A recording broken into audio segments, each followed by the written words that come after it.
जो होगा सो, और अंत काल बड़ी गति सदगति बेकार होती।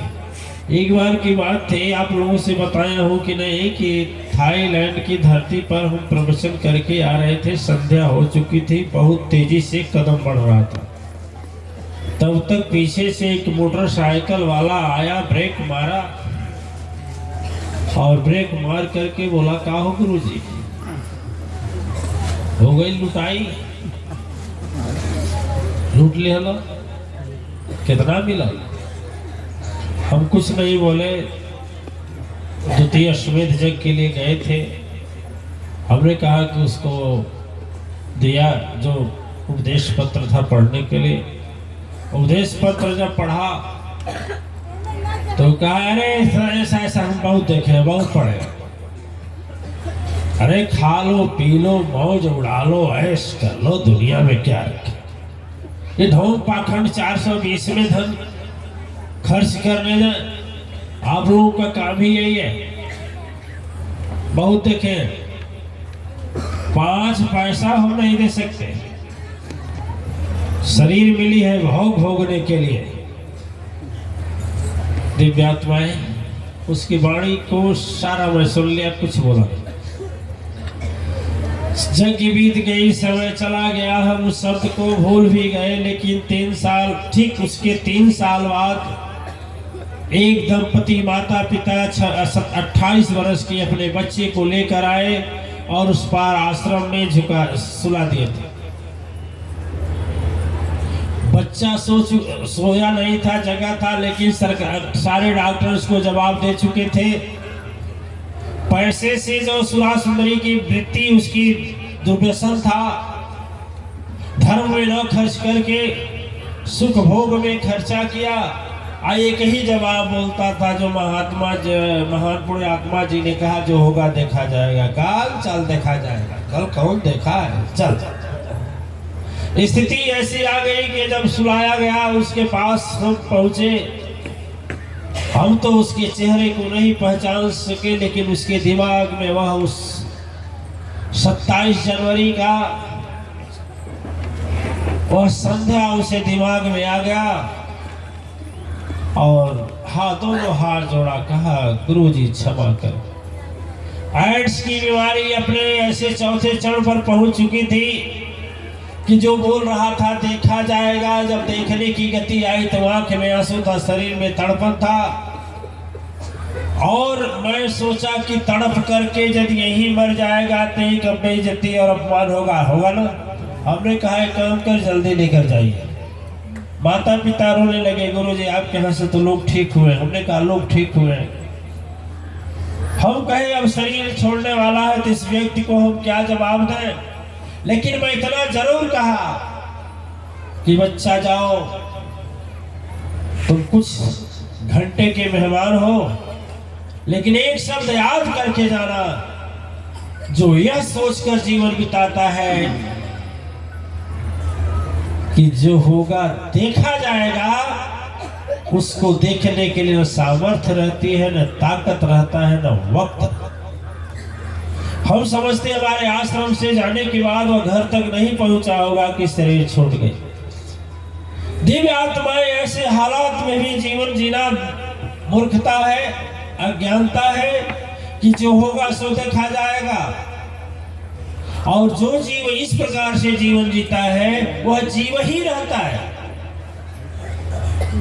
जीव और प्राणी रहता है, मानव नहीं रहता।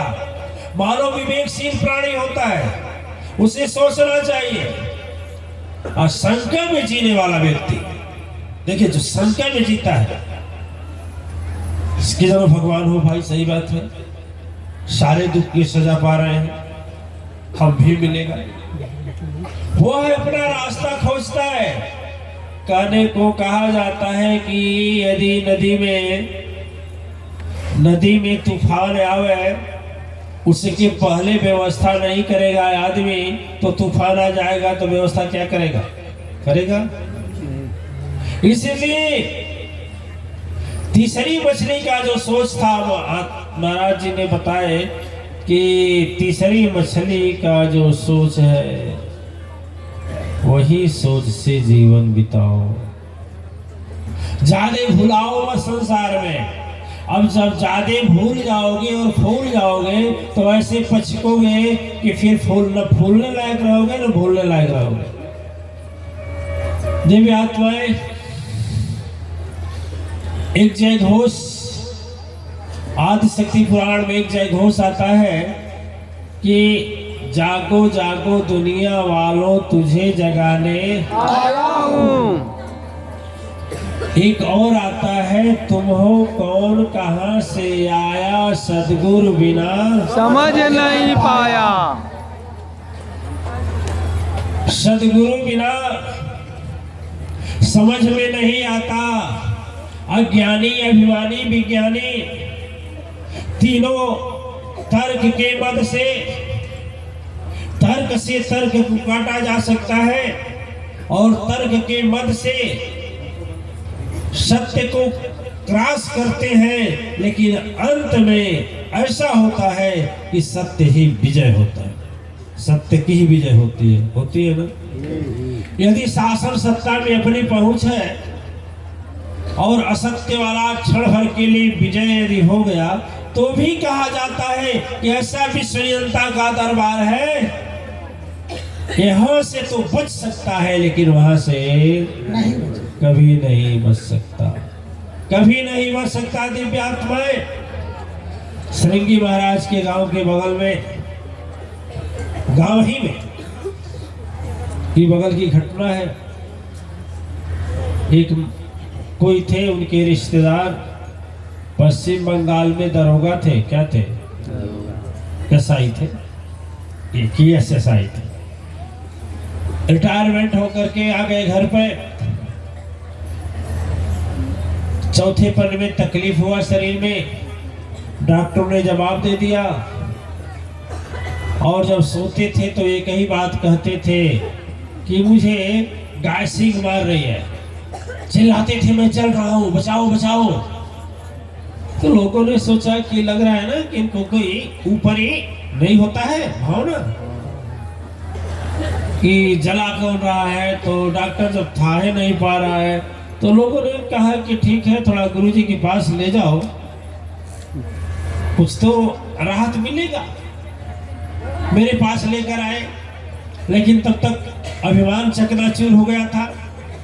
एसएसआई का पद जो था वह मद, देखिए मद बहुत खतरनाक होता है। क्षण भर में बदला लेता, क्षण भर में अभिमान बदला लेता है, समय नहीं लगाता।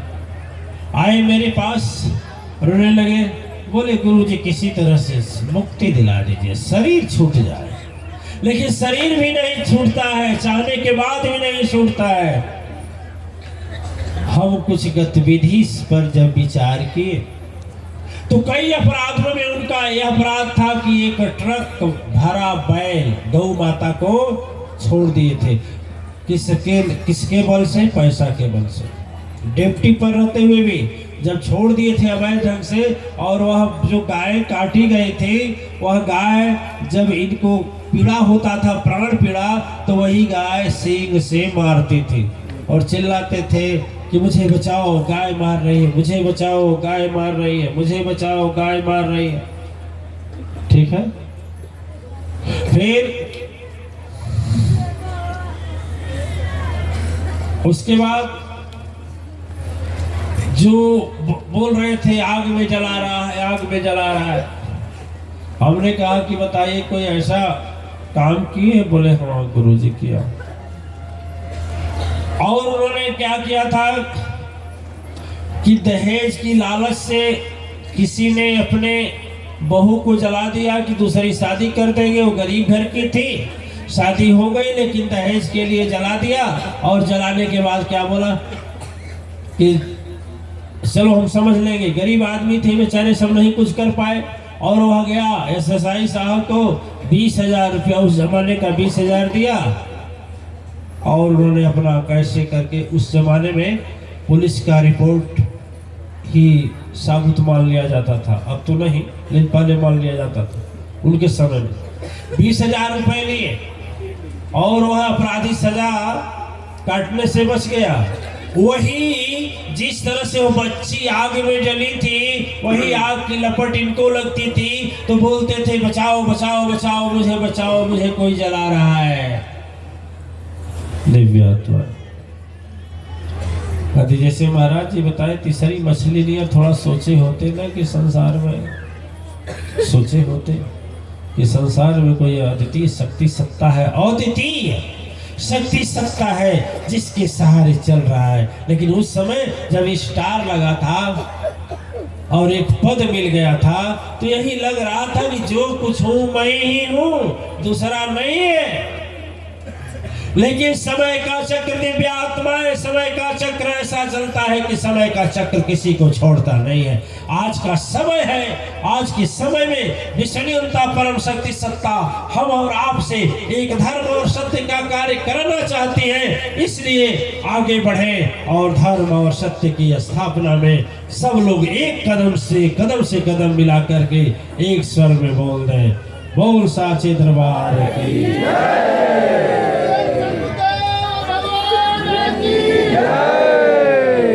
सचमुच